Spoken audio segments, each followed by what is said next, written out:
So the day came and I gave the exam and I never looked back at the paper again. Answer की भी आ गई थी लेकिन मैंने उसको आंसर की के साथ भी चेक नहीं किया. I was just waiting for the results and results came.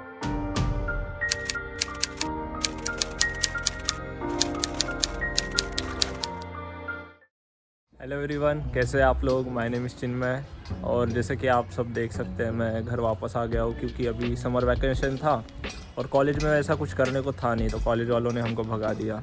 कोई लोड नहीं है वैसे, जैसे नेक्स्ट टाइम चालू होगा वैसे अपन फटाफट से कॉलेज चले जाएंगे. तो जैसे आप देख सकते हैं घर आकर मैंने हेयर कट वगैरह करा लिया है. तो let's continue with today's vlog. So I always go through the comments on my videos. बहुत अच्छे कमेंट्स होते हैं, आप लोग बहुत प्यार दिखाते हैं वहाँ पे. And I get request and most common request जो है मुझे आता है मेरे वीडियोस पे कि भैया आप अपनी जेई जर्नी शेयर करो, अपनी जेई जर्नी पे एक वीडियो बनाओ. तो मैंने भी सोचा आज बना ही लेते हैं. सो आज मैं आप लोगों के साथ अपनी जेई की जर्नी शेयर करने जा रहा हूँ. तो अगर आप नीट एस्पिरेंट है या कोई भी कॉम्पिटिटिव एग्ज़ाम है तो आप भी ये वीडियो देख सकते हैं बिकॉज जर्नी तो सबकी सेम ही होती है, बस सिलेबस अलग होता है. तो आज शेयर कर रहे हैं अपनी जेई जर्नी. सो अभी हम जा रहे हैं फार्म पे, तो रास्ते में जाते जाते आपको अपनी स्टोरी बताते हैं. सो ये वीडियो थोड़ा लंबा बन सकता है तो इसे हम 2 पार्ट्स में भी बनाएंगे अगर ज़्यादा ही लंबा हुआ तो. बट पहले मैंने जैसे आप लोगों से पूछा था लास्ट टाइम कम्युनिटी पोस्ट में कि हमें चैनल का नेम चेंज करना है, तो फिर आप लोगों और मेरे कुछ दोस्तों के सजेशन से मैं इस डिसीजन पे पहुंचा हूँ कि we are changing our channel's name from Army Trekkers to Cheers with Chintu.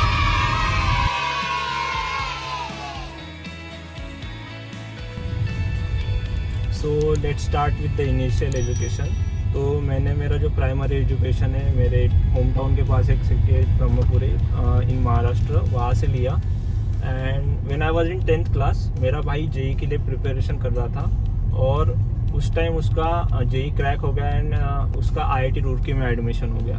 So that was the very first time when I went to IIT Roorkee. और मैंने जब भाई कैंपस देखा तब मैंने डिसाइड कर लिया था कि आगे के इंजीनियरिंग के 4 साल मुझे यही गुजारना है. तो फिर मन में मैंने एकदम डिसाइड कर लिया कि अभी अपन भी जेई क्रैक करेंगे और आईआईटी जाएंगे. तो फिर ऐसे ही 10th क्लास हो गया. 10th क्लास हमने डिसेंट मार्क्स से पास कर लिया. And for 11th class I moved to Nagpur for my coaching and all. So that's it. यहाँ से अभी अपनी रियल जर्नी स्टार्ट होगी जेई की.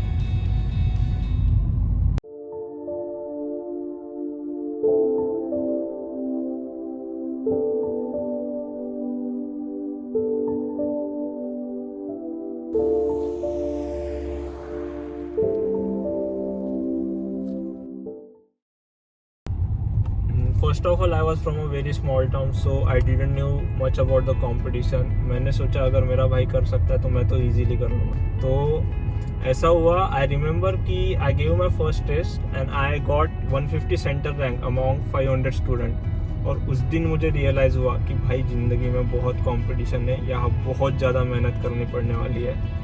उस दिन एकदम मैंने एक शौक सा बैठ गया था कि स्कूल में तो ऐसे फर्स्ट आते थे, सेकंड आते थे, टॉप 10 में रहते थे और यहाँ आकर ऐसे पता चल रहा है कि भाई तुम ही टॉप आदमी नहीं हो, बहुत लोग हैं तुम्हारे ऊपर भी. सो ऐसा हुआ. And also I was away from home for very first time in life. तो it was all of a new experience. ऐसे यानी कोई था नहीं रेस्ट करने को वगैरह. So I was a free bird. I use to roam on weekends. मैंने नए नए दोस्त बनाए, उन दोस्तों के साथ बहुत प्यारी प्यारी यादें बनाई हैं, बहुत घूमे हैं, बहुत मज़े किए. वही है कि कोई रेस्ट्रिक्ट करने को था नहीं तो हो जाता था सब. सो मैं रेगुलरली क्लास वगैरह करता था उस टाइम पे और रूम पे आने के बाद जो भी क्लास में होमवर्क दिया जाता था वो भी सब कुछ कर लेता था. बट मेरे में एक प्रॉब्लम ऐसा था कि अगर होमवर्क दिया है सर ने कोई और 10-15 क्वेश्चन दिए हैं और मुझसे अगर कुछ 2-3 क्वेश्चन नहीं हो रहे, अगर मुझे उसमें डाउट है तो मैं क्लास में वो डाउट्स पूछता नहीं था. तो वो बहुत ज़्यादा यानी दिक्कत वाली बात होती है. क्लास में डाउट वगैरह पूछना चाहिए लेकिन मैं उस टाइम पे ऐसे डाउट्स वगैरह पूछता नहीं था क्लास में. तो अगर किसी ने वो क्लास में डाउट पूछ लिया दूसरे बंदे ने तो ठीक है, वरना अगर किसी ने नहीं पूछा तो वो डाउट ही रह जाता था. तो ऐसा हुआ कि ऐसे बहुत सारे फिर डाउट्स वगैरह कंपाइल होते गए। फिर मैंने सोचा कि एक साथ कर लेंगे, लेकिन वो टाइम कभी आया ही नहीं। फिर ऐसे हो गया और ऐसे ही फिर डाउट्स आते गए कंपाइल होते गए, और धीरे धीरे क्लासेस वगैरह के साथ 11th ख़त्म हो गया। सो अभी हम हमारे फार्म पे पहुंच चुके हैं। So let's go there. तो ऐसे ही 11th क्लास ख़त्म हो गया एंड देन उसके बाद 1 मंथ का वैकेशन था। तो सोचा उस 1 मंथ के वैकेशन में जो भी अपने डाउट्स वगैरह है वो सारे क्लियर कर लेंगे, और बाकी पूरा 11th का वगैरह रिवीजन कर लेंगे ऐसे सोच लिया। बट वही है जो मोस्ट एस्पिरेंट्स करते हैं, अपन ने भी टाइम वेस्ट कर लिया और कुछ किया ही नहीं, और फिर 12th आ गया।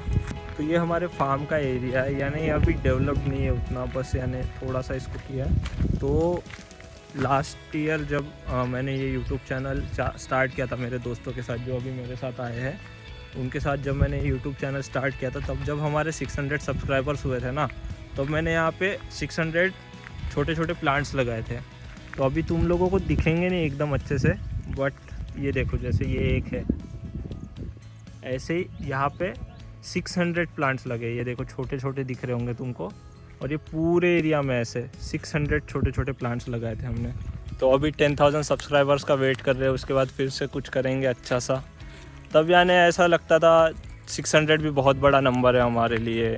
हम लोग यानी बहुत ऐसे 10-10 सब्सक्राइबर पढ़ने पे भी बहुत ऐसे अच्छा लगता था, फील होता था, बहुत प्यारा।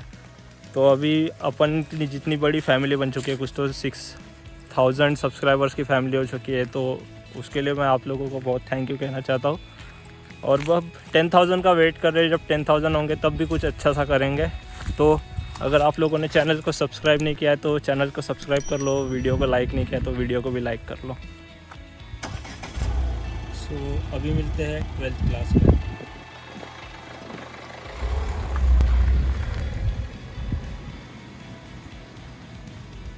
ट्वेल्थ में अभी फिर बोर्ड्स भी आ गए थे और क्लासेस भी होते थे। बोर्ड्स का ऐसा होता था, कॉलेज का सीन ऐसा होता था कि प्रैक्टिकल्स वगैरह करने जाना पड़ता था, तो वर्कलोड बहुत बढ़ गया था।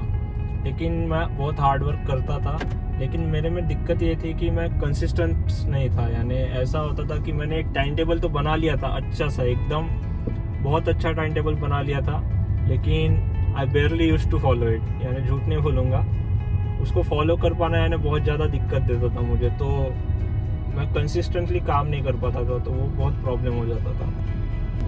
तो ऐसे ही दिन बीतते गए और फिर एग्ज़ाम्स वगैरह पास आते गए, और मैंने पूरे साल भर में यानी सिर्फ जेई के लिए ही पढ़ा था, यानी बोर्ड्स के लिए कभी पढ़ा ही नहीं था। हमारे सर वगैरह हमको बोलते थे कि बोर्ड्स के लिए भी पढ़ते रहो बीच बीच में, लेकिन हम उतना ध्यान नहीं देते थे। हम बोला कि जेई कर रहे तो भाई बोर्ड्स तो ईजी चला जाएगा हमको, तो लास्ट में देख लेंगे बोर्ड्स भी।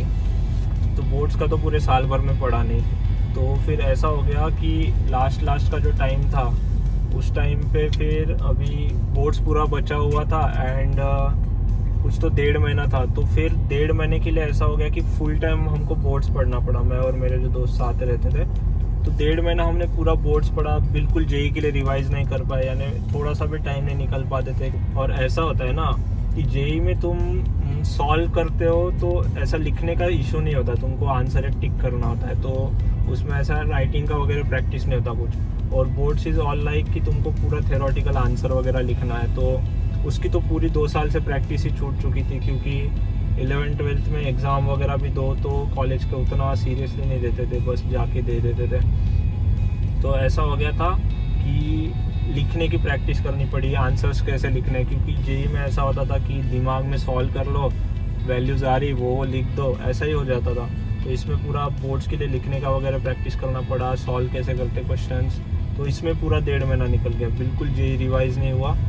तो फिर 1.5 महीने बाद बोर्ड्स आए और फिर बोर्ड्स के एग्ज़ाम वगैरह भी हो गई, और हमारे पास बचे थे 27 डेज़। मुझे आज भी याद है एकदम प्रिसाइज 27 डेज़ बचे थे जेई मेंस के लिए। और हमारे टाइम पे एक ही जेई मेंस होती थी, अब इस बार तो भाई 4 हो रहे तो अलग बात है, लेकिन हमारे टाइम पे एक ही बार होती थी जेई मेंस। तो फिर उसके लिए अभी पढ़ना था। तो सीन ऐसे हो गया था कि 1.5 महीने से जेई को हाथ ही नहीं लगाया था, तो पूरा फिर जेई का यानी जो पैटर्न है वही वापस लाने के लिए, वही लिंक बनाने के लिए ऐसे 5-6 दिन तो ऐसे निकल गए कि क्वेश्चन सॉल्विंग पे ध्यान देना है अपन को। थेरी वेरी का यानी उतना नहीं होता, क्वेश्चन सॉल्विंग की प्रैक्टिस करते करते 4-5 दिन निकल गए। और फिर जो बचे कुछ दिन थे हमारे, उसमें अब ऐसा हो गया कि रिवाइज़ करना है तो 20 दिन में कितना ही रिवाइज़ कर लेंगे। तो जितना कुछ था, जो भी था, जितना हो सकता था एट मैक्स, उतना सारा का सारा पोर्शन हम लोगों ने रिवाइज़ कर लिया। Then came the day of the battle, JEE Mains. भाई उस दिन जो फटी थी मेरी, क्योंकि 2 साल जो कुछ पढ़ा है जितना भी, उसका सब हिसाब इन 3 घंटों में होने वाला था। तो ऐसे एकदम आई वॉज सो नर्वस कि एकदम ऐसे सेंटर जाने में भी थोड़ा सा डर लग रहा था, but I got my nerves और मैं अपने सेंटर पे चले गया। सेंटर पे मेरे साथ मेरे दोस्त वगैरह थे, वो सब चिल दिख रहे थे, तो उनकी वजह से अब मेरे को भी थोड़ा सा कॉन्फिडेंस आ गया और थोड़ा सा मैं भी रिलैक्स हो गया। फिर हम अपने अपने क्लासेस में गए जहाँ हमारा सीट नंबर वगैरह था, फिर वहाँ पे बैठे और आधा पौना घंटा पहले हमको भेज दिया गया था वहाँ पे। तो वो आधे घंटे में पूरा यानी ऐसे एकदम सोच में पड़ गए थे कि क्या फार्मूलाज रिवाइज कर रहे, ये रिवाइज कर रहे, वो ये याद नहीं आ रहा, वो याद नहीं आ रहा, एकदम कंफ्यूज हो गए थे। फिर लास्ट के 2-3 मिनट में एकदम सांस संभाली और फिर पेपर आया हाथ में। और मैं अपने क्लासेस में भी ऐसे ही करता था कि I used to start with the chemistry because it was my one of the favourite subject और मैं स्ट्रॉन्गेस्ट था उसमें। तो मैंने जैसे मेरे हाथ में पेपर आया और मैंने केमिस्ट्री का पेपर खोला और वहाँ से स्टार्ट किया। फर्स्ट क्वेश्चन नहीं समझा, सेकंड क्वेश्चन नहीं समझा, थर्ड, फोर्थ, फिफ्थ, 5 क्वेश्चन नहीं समझे। मैं एकदम ऐसे यानी डिप्रेस हो गया एकदम। 5 मिनट के अंदर 5 क्वेश्चन नहीं समझे और एकदम ऐसा हो गया कि अब मुझसे कुछ नहीं होगा। बहुत ज़्यादा यानी ऐसे एकदम डिप्रेशन फील हो रहा था उसी टाइम पे, इतना ज़्यादा पसीना आ रहा था एकदम, बहुत ही। फिर जैसे तैसे मैंने अपने आप को संभाला और फिर जो मेरे को इजी क्वेश्चंस लग रहे थे केमिस्ट्री के, वहीं से ही स्टार्ट किया। और फिर 1-2 क्वेश्चन बने तो फिर थोड़ा सा कॉन्फिडेंस आया और फिर वैसे ही फिर पूरा पेपर वगैरह सॉल्व कर लिया। और पेपर होने के बाद जब मैं बाहर निकला, माय फर्स्ट रिएक्शन वाज मेरा तो नहीं हो रहा है आईआईटी में भाई। अब एकदम ज़्यादा उदास सा हो गया था मैं। सो मेंस के पेपर के बाद तो भाई मैं ऐसे ही बैक सीट पे आ गया था, जैसे अभी गाड़ी में आ गया हो। तो ऐसा हो गया था कि अभी महाराष्ट्र में सीईटी स्टेट बोर्ड होता है, तो महाराष्ट्र सीईटी के लिए अभी मैं प्रिपेयर कर रहा था क्योंकि मेरे को मेंस से उतने होप नहीं थे और एडवांस तो मुझे लग रहा था कि मैं दे ही नहीं पाऊँगा। तो फिर महाराष्ट्र स्टेट बोर्ड अपना सीईटी का स्टार्ट कर दिया प्रेप और वो पेपर हो गया।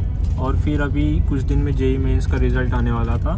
तो फिर मैं उतना यानी एक्साइटेड तो नहीं था क्योंकि मुझे पता था मेरा पेपर कैसे गया है। तो अपना स्टेट बोर्ड जेईई मेंस का रिज़ल्ट आया और मैं जैसे तैसे यानी जेईई मेंस क्लियर कर लिया था।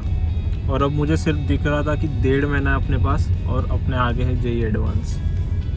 तो अब जब पता था कि 1.5 महीना अपने पास और अपने पास एक ही ऑप्शन है जेईई एडवांस, क्योंकि जेईई मेंस का रिज़ल्ट ऐसा था कि कोई एनआईटी अपने को मिलने वाली थी नहीं, तो अब अपने पास एक ही ऑप्शन था, वो था जेईई एडवांस और जाना है आईआईटी। तो उस 1.5 महीने में भाई अपन ने तो गियर ही चेंज कर दिया था।